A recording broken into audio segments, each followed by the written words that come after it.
Hi everyone, welcome to the Hollywood Reporter India. I am Vishal Menon and today I am going to be talking about the bittersweet Prem Kumar film Meiyazhagan starring Karthi and a wonderful Arvind Swamy.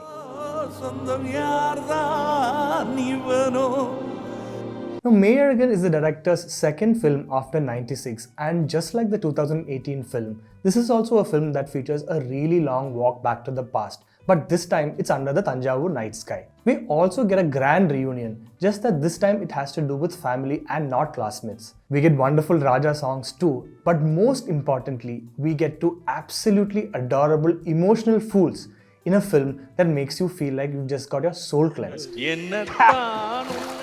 அடிக்கிறாங்களா எல்லாம் ஆயிரக்குஞ்சுங்க அவருக்கு உங்களை ரொம்ப பிடிக்கும். யார் first push வராங்க பாப்போமா. Now let's talk about Meiyazhagan in a little bit more detail. When we use the term world building to describe the work of a director, we always limit it to those who create giant underwater palaces, fire-breathing dragons, and green screen water battles. But what other phrase would you use for what Prem Kumar is doing here now that we can clearly spot his signature? I am referring specifically to a simple reaction shot in Meiyazhagan that happens during a wedding feast. The camera frames two uncles of Arul, played by Arvind Swamy, we've been told were responsible for a huge property dispute that shattered his joint family and his childhood. Yet this frame refuses to judge those two uncles. When Arul turns around to steal a glance, the uncles appear to have introspected and we catch an expression that display lifelong regret. I may be overreaching, but Prem Kumar's world is such that even the bad guys have a heart of gold.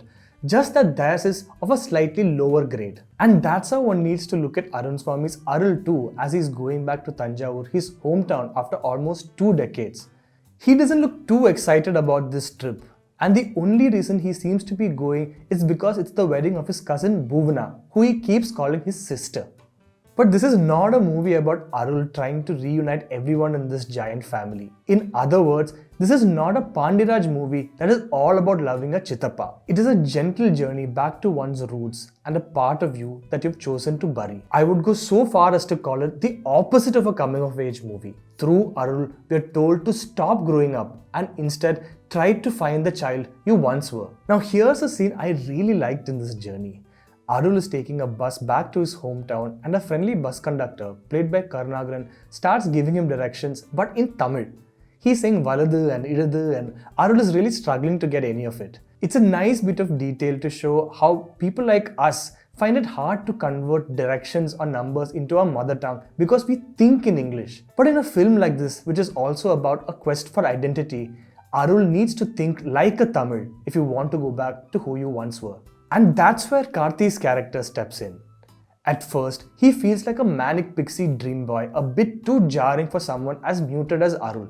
And the entire film runs on this one gag that Arul cannot remember who Karthi is, even though Karthi seems to know everything about Arul. When these two ride around Tanjavur with a tall plant sticking out of their rickety scooter, you're reminded of Kairostami's close-up. But as they knock down a couple of cold beers and bond over the randomest of things, the film begins to become intense.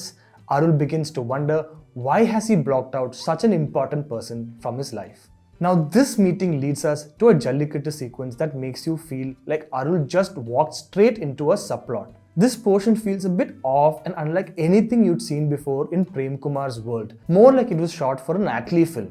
But you have to hold on to this feeling like this was a distraction until much later when Karthi puts things into perspective through a long monologue. Arul might be on his way to finding his true self, but you cannot do that without learning and feeling more about your people and what they've gone through.